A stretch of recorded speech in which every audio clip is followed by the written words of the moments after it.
Nouveau Premier ministre, Jean-Luc Mélenchon, l'obsession d'une présidentielle anticipée? Pour résoudre la crise politique, Jean-Luc Mélenchon pousse à la démission d'Emmanuel Macron et se prépare déjà à une présidentielle anticipée. Nos alliés ont peur. Nous, c'est l'inverse, nous n'avons pas peur d'être dans un moment historique. Jean-Luc Mélenchon a accentué ces derniers jours la pression sur ses camarades du nouveau Front populaire. Le patron de la France insoumise, qui a séché l'entrevue à l'Élysée mardi, ne voit désormais plus qu'une seule issue à la crise politique, la démission du président de la République. Accusé de vouloir semer le chaos, le tribun se prépare donc déjà pour une présidentielle anticipée, au risque de faire dynamiter la fragile coalition des partis de gauche. NFP à Matignon ou censure? Depuis la chute de Michel Barnier, les insoumis pressent de nouveau Emmanuel Macron de nommer un Premier ministre issu du nouveau Front populaire. Alors que le nouveau chef du gouvernement doit être connu ce jeudi soir, le groupe LFI a indiqué qu'il censurerait toute figure hors NFP qui arriverait à Matignon. Pourquoi dilapider notre victoire aux législatives? Le président doit respecter le vote des Français.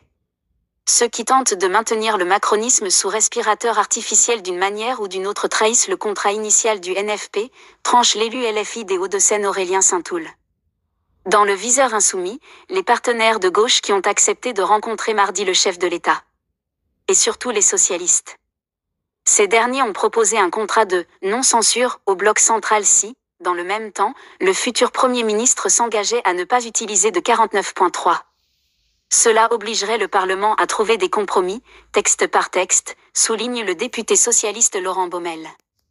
Le pays a besoin d'apaisement, pas de ceux qui brutalisent sans arrêt la vie politique et attendent le grand soir, ajoute le patron des sénateurs PS Patrick Canet, proche de François Hollande. Leur seule obsession, c'est la présidentielle. Ces divergences ont fait monter la température entre les deux partenaires de gauche cette semaine et illustrent une vraie différence stratégique. Plus Jean-Luc Mélenchon crie, moins on l'entend, a piqué Olivier Faure mercredi sur BFM TV, appelant les insoumis à faire des compromis pour sortir de la crise. C'est sidérant. Nous n'avons pas été élus pour aider Emmanuel Macron à remonter sur son cheval. En faisant ça, le PS s'écarte du NFP. Il faut en finir avec ces 7 ans de macronisme en retournant aux urnes, tranche Éric Coquerel, le président insoumis de la Commission des Finances. L'appel à la démission d'Emmanuel Macron a d'ailleurs acté une première vraie rupture entre LFI et ses partenaires de gauche. Leur seule obsession, c'est Jean-Luc Mélenchon, président de la République ou au moins candidat à la présidence, regrettait ce jeudi matin sur BFM TV Raphaël Glucksmann, eurodéputé Place Publique, allié au PS.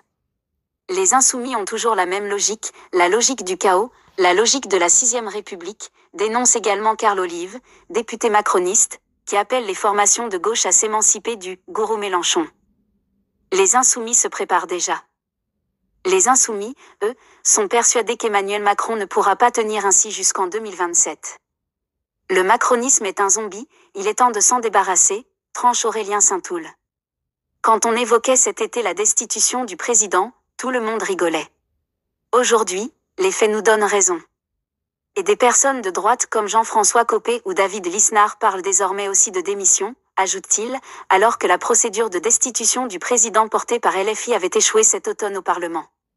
Évoquant la présidentielle, Jean-Luc Mélenchon a démenti toute intention obsessionnelle d'aller me casser la tête à faire ce boulot, lors d'une réunion publique lundi devant plusieurs centaines de personnes à Redon, Ille-et-Vilaine.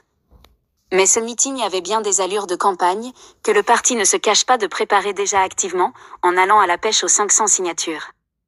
Dans cette perspective, qui d'autre que le tribun pour porter le drapeau? S'il doit y avoir une élection présidentielle dans les prochains mois, le meilleur candidat à gauche est Jean-Luc Mélenchon, assurait mercredi soir sur BFM TV Manuel Bompard, coordinateur de LFI. Mais avec ou sans les partenaires de gauche?